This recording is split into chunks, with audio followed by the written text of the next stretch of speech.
आज आपण मानू बीजामृतर प्रस्तुति एवं तार व्यवहार विषय रे आपण मानू मु जणाइबा चाहे। एही बीजामृत जैव बीज विशोधन द्रव्य अटे। यह बीज पाई अमृत अटे।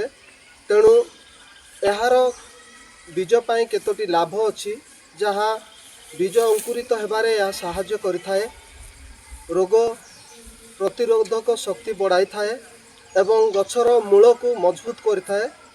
वर्तमान आम माने से बीजामृत को प्रस्तुत करूँ आउ से निमंते स्थान रे आमे तार सामग्री गुड़ाक रखीचु। आपण मान देखि पारुथिबे जे प्रथमे देसी गाई मूत्र 5 लिटर, गाई गोबर 5 केजी, ता सहित माटी उर्वर माटी मुठाए, चून 50 ग्राम नहींचु, आउ 20 लिटर पानी आउ गोटे कपड़ा आउ बाड़ी रखिअछु। वर्तमान ये समस्त सामग्री को नहीं आमे बीजामृत प्रस्तुत करूँ। आपण माने निश्चित आगो को देखंतु। वर्तमान आम माने बीजामृत प्रस्तुत प्रणाली को आरंभ करिचु। देखंतु 5 केजी गोबर को गोटे कपड़ा माध्यम रे आमे बांधिबु। ताकू ए बाड़ी सहायता रे 20 लिटर पानी रे आमे झुलेई की रखिबु। आउ एहा को गोटे 12 घंटा आमे ताकू रखिला परे बाहर करिबु। से गोबर को आमे 20 लिटर पानी रे भलरे बांधिकी आमे रखिचु। ता सहित आमे पानखिया चून को 50 ग्राम चून को गोटे लिटर पानी रे आउ मिक्स करिकी ताकू मध्य गोटे रात्रि पर्यंत रखिबु। वर्तमान 12 घंटा से 5 केजी गोबर आ 20 लिटर पानी जो आमे रखिथिलु सेटा को आमे भल भाव रे आ पानी रे मिसिया पर्यंत सेटा को आमे मिक्स करिबु। आउ मिक्स कला परे सेथिरे आमे एही चून एवं उर्वर माटी गाई मूत्र मिक्स करिबु।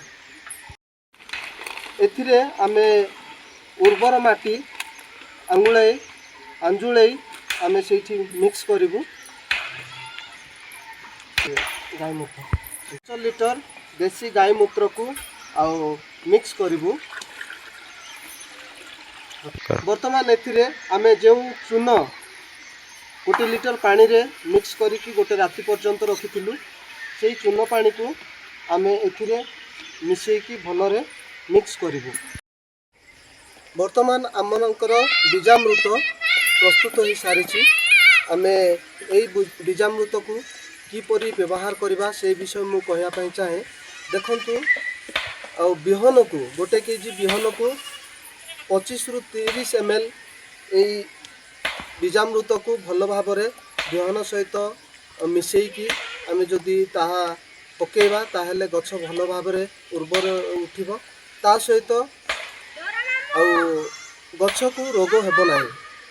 आ जेतेबेला आमे चारा उपाड़ी की गछ लगाऊ से चारार मूल को आमे एई बीजामृत रे जदि गुड़ाई की लगेबा ताहेले गछ उर्वर हेबा सहित गछर रोग प्रतिरोधक शक्ति वृद्धि पाइब। एई बीजामृत को आमे प्रस्तुत हेबा संगे संगे यहा को व्यवहार करबा आवश्यक अछि। आमे जेतेले बीज को विशोधन करबा सेही समय रे एई बीजामृत निहाती आवश्यक अटे। तेणु एई बीजामृत बीज पाई अमृत अटे।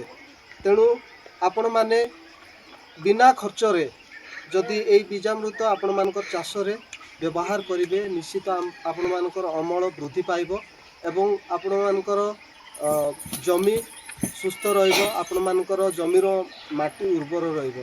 तेणु एई प्रक्रिया को आपण माने व्यवहार करंतु ताहेले आपण मानकर अमल वृद्धि पाइबो। आपण मानकु समस्त को धन्यवाद।